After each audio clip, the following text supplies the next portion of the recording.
Hey there, silly geese. Quackers, what did you bring us this week? Beetee. In a cast of fascinating characters, Beetee is extraordinary. Spoiler alert, this video is going to contain content from Sunrise on the Reaping. Beetee has been known to participate in rebel activity since long before the plot to extract Katniss from the Quarter Quell arena. While his life was repeatedly spared so that he could be of use to the Capitol, his choices cost him his son, at the very least. His genius made him useful to the Capitol and to the rebels. And ultimately, if Snow's to be believed, he contributed to the bomb that ended the war.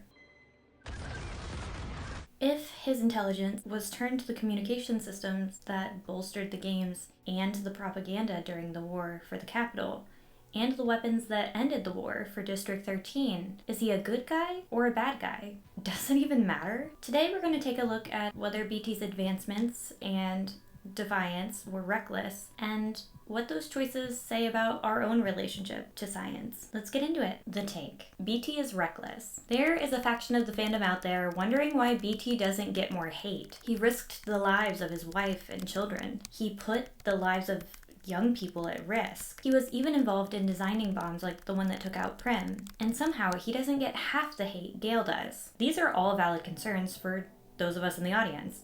We don't live in a world that's trying to kill us, at least not openly. I mean, they're not throwing children into an arena to battle to the death, at least not yet. Suzanne Collins built a world in which every character from Snow to Peeta is tainted by their participation in the ongoing war between the Capitol and the districts. Beetee, as a technical genius, holds a very interesting place in this war, because like many scientists in real life, his intelligence is nationalized and weaponized, but we'll get to that. For now, let's take a look at who Beetee is and why people might consider him reckless. Beetee is the victor of the 34th Annual Hunger Games, and it's implied that he may have been working on the Capitol communication systems for a lot of that time. In Sunrise on the Reaping, we find out that Beetee was somehow connected to the communication system because he had plans to sabotage it, and the Capitol found out, and his son Ampert was reaped and executed. We also know that Beetee was Wyrus's mentor in the 49th Games. She ends up involved in the plot to bring down the 50th Games arena when she turns off the power so that Beetee can meet with Haymitch. If you were looking to point fingers as to who to blame for Wyrus's torture, there's a solid argument for laying that blame at Beetee's feet. Similarly, Haymitch is just 16 when he's in the 50th Games, and he gets involved with Beetee in a plot to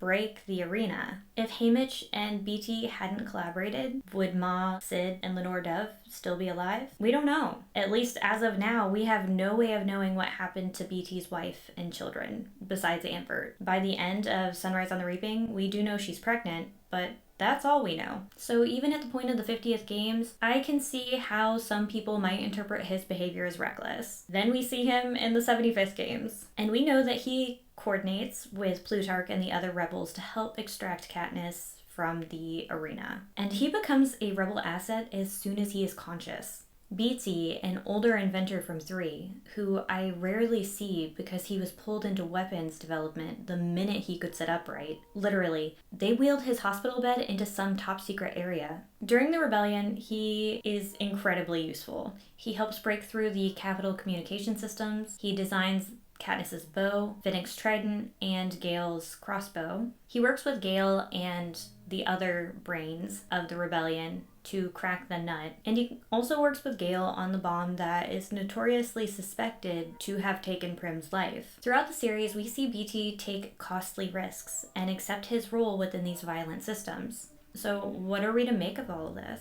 Wartime choices before the revolution. In every book, we hear that the war ended with the Treaty of Treason, and that's why the districts must participate in the Hunger Games. Various characters comment on how the district people are still being punished for the war 10, 50, 70 some years later. Sejanus says in Ballad, now that the war is over, they're just citizens of Panem. 40 years later, Haymitch says, I want to remind people I'm here because the Capitol won the war and thinks that 50 years later, this is a fair way to punish the districts. But the war never ended. Dr. Gaul makes it perfectly clear that the Hunger Games are designed to keep the war alive. She challenges the children of the capital elite in the academy to recognize the value of the Hunger Games and the ongoing war. Let's take a look at the conversation that makes this clear. Gaul baits Sejanus by questioning him about where Marcus is run off to after the arena was bombed. And he responds, "You've got no right to starve people, to punish them for no reason, no right to take away their life and their freedom. Those are things everyone is born with, and they're not yours for the taking. Winning a war doesn't give you that right. Having more weapons doesn't give you that right." "Your emotions are running high," Dr. Gaul told the class. "I understand, I do. But you must learn to harness and contain them. Wars are won with heads, not hearts." "I thought the war was over," said Livia. "Did you? Even after your experience in the arena?" asked Dr. Gaul. What she's referring to here is that while the mentors and their tributes were touring the arena, bombs went off, causing some of the tributes and some of the mentors to die.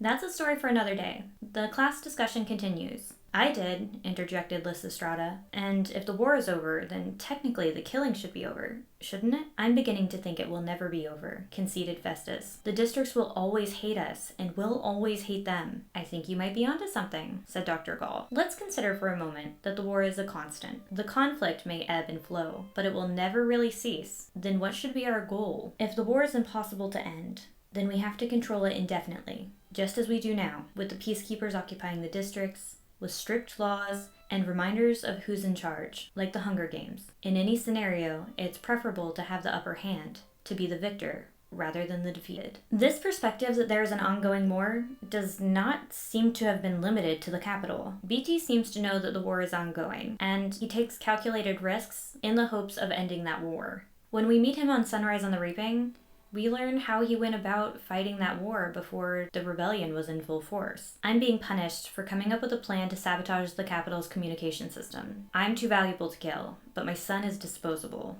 It's likely that until Ambert was raped, Beetee thought that the only life he would be risking was his own, but he miscalculated. But as a father, why risk it? And why, after his son has already been condemned to death, would he continue to risk the lives of other young people, like Haymitch and Wyrus, when he knows that the capital is aware of his rebellious activity? We actually probably know the answer to that question. Katniss breaks it down in Catching Fire when she realizes that committing to the rebellion means putting the lives of her loved ones at risk. "I need only to think of Prim, and all of my resolve disintegrates. It's my job to protect her. I can't let the capital hurt Prim." And then it hits me. They already have. They have killed her father in those wretched mines. They have sat by as she almost starved to death. They have chosen her as a tribute, then made her watch her sister fight to the death in the games. She has been hurt far worse than I had at the age of 12. And even that pales in comparison with Rue's life. Prim,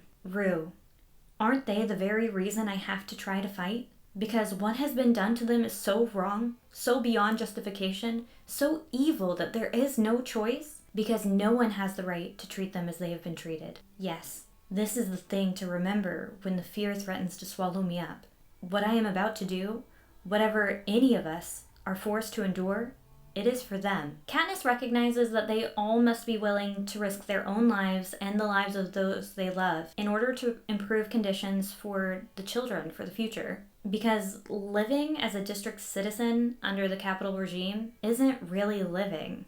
And I would argue that Beetee makes the same choice decades earlier. Another question that we often see sort of aligned with this take is, why would Beetee choose to have children if this were his stance? And we actually don't know why Beetee chose to have kids or get married. It may even be the case that he developed this conviction after he became a father. I hear having kids can change your perspective on things. But the truth is that we don't know what radicalized Beetee, and we don't know why he chose to build a family despite his investment in bringing down the capital. In order to fight the system, Beetee becomes a part of it. We learn in Mockingjay that he helped revamp the capital communication system just 10 years before the rebellion. Our plan is to launch an airtime assault, says Plutarch, to make a series of what we call propos, which is short for propaganda spots featuring you, and broadcast them to the entire population of Panem. How? The capital has sole control over the broadcasts, says Gale. But we have Beetee. About 10 years ago, he essentially redesigned the underground network that transmits all the programming. I would be interested in knowing why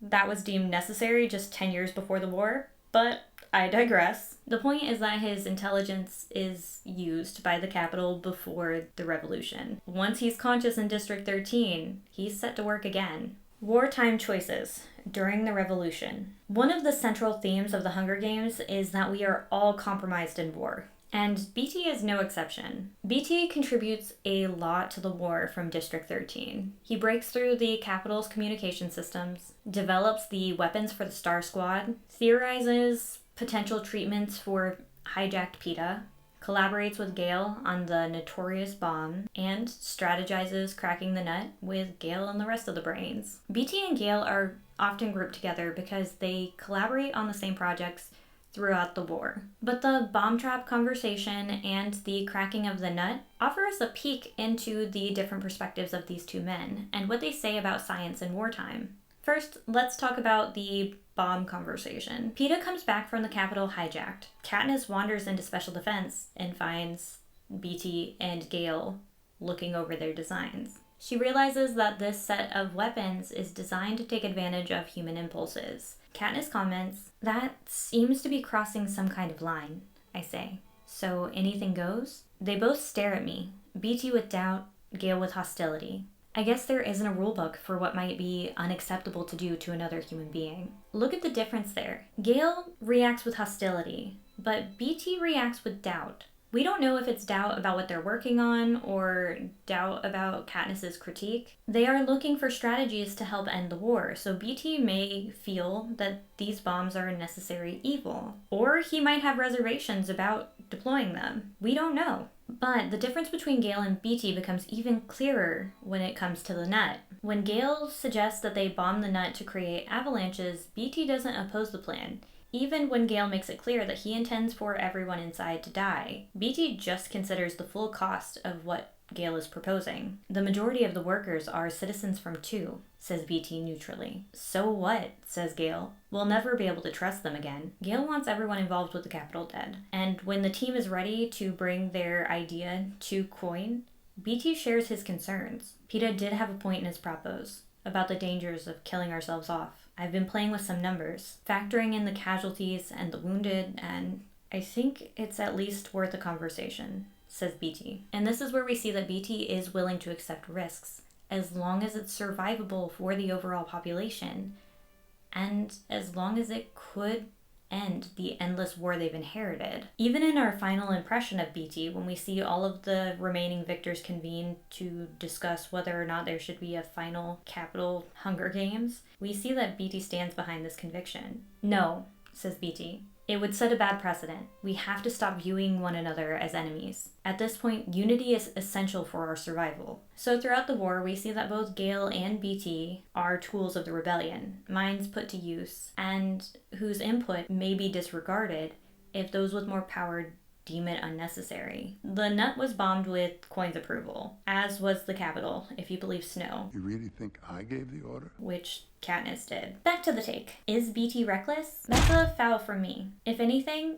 he's calculated. Why does this matter? Because this portrayal of Beetee, of a brilliant man who was used by both the capital and the rebellion, shows us something really interesting about how governments use intelligence, both in war and at peace. The most obvious example is the atomic arms race that we saw during World War II. I plan to do a video of how we might see the arms race through the Hunger Games at another time. But for now, let's focus on how the brilliance, the intelligence of thousands of scientists and engineers was utilized in order to create a weapon so dangerous that generations of people have lived in the shadow of the threat of the atomic weapon. Regardless of each scientist's opinion on whether or not the bomb should be used, they participated in its development for the good of the nation, for defense. In times of peace, whatever that means in an American context, we see a similar pattern play out. The US government is working to be able to watch its own people as it funds AI-based surveillance. Similarly, we see concerns about how social media is collecting data that can also be used by the government to keep track of its people. In both cases, scientists involved in the development of that technology blew the whistle that